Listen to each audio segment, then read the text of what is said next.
For some reason, the penultimate episode of Murderbot has already arrived. Pretend it isn't. Appropriately, All Systems Red, titled after the first novella of Murderbot author Martha Wells' series, and written by Paul Weitz and Chris Weitz, with Roseanne Liang in the director's chair, is the most action-packed and poignant episode of this hilarious sci-fi series to date.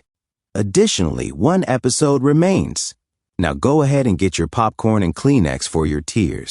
3 out of the 6 humans on watch duty at the Habitat, Bharadwaj Tamara Podemsky, Arada Tatiana Jones, and Rathi Akshay Khanna, are contemplating their impending deaths as the Preservation Alliance's hopper flies toward the rendezvous spot their recently exposed enemies, the Greycrest Mining Group, transmitted last week.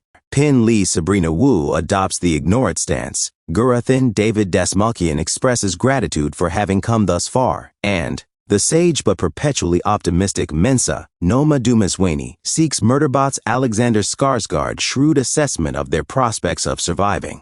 Murderbot tries to lessen the impact before Mensa and Gurathin symbolically twist its arm, despite the fact that everyone knows this scenario is the most obvious trap ever set. According to its evaluation, their numbers are extremely low. Their opponents in person in Murderbot Episode 9. Murderbot's voiceover shows that it lied about its intentions in addition to attempting to inflate their chances of surviving in order to keep these hot messes from becoming demoralized. The basic methods involve Pin Lee launching a drone, which Gurathin can transform into a remote transponder that can hack Greycrest's hub system. But viewers aren't taught every detail either. Gurathin will then turn on Greycrest's distress signal. The company's rescue ship should be there in a week or two.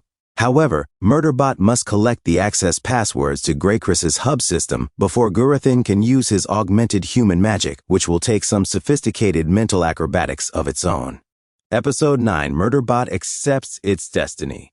Pin Lee and Gurathin launch the drone while hiding in the forest next to Greycrest's distress beacon.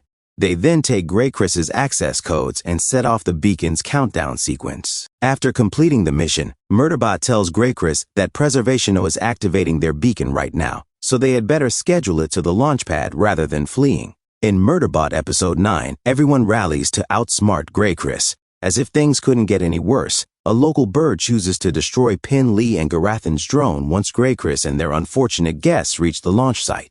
The beacon's takeoff was halted since the command did not complete uploading, even while the launch was underway. Even worse, since there will be no more drones, there will be no more communications with anyone. Mensa, Murderbot, and the 3 back at the Habitat are unaware of how bad things have got.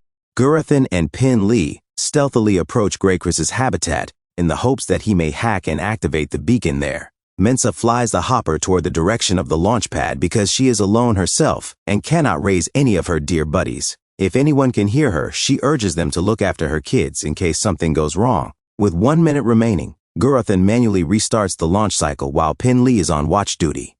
In Episode 9, Murderbot and its humans have a heartfelt moment. Murderbot runs bravely in Mensa's direction, grabs her tightly, and jumps from the precipice. The fall is long. Murderbot moves its body to absorb the brunt of the damage in the hopes of sparing Mensa. Even though all it has sought all along is enough quiet and tranquility to run its shows for as long as possible, here it is, hugging a human and voluntarily accepting its probable demise.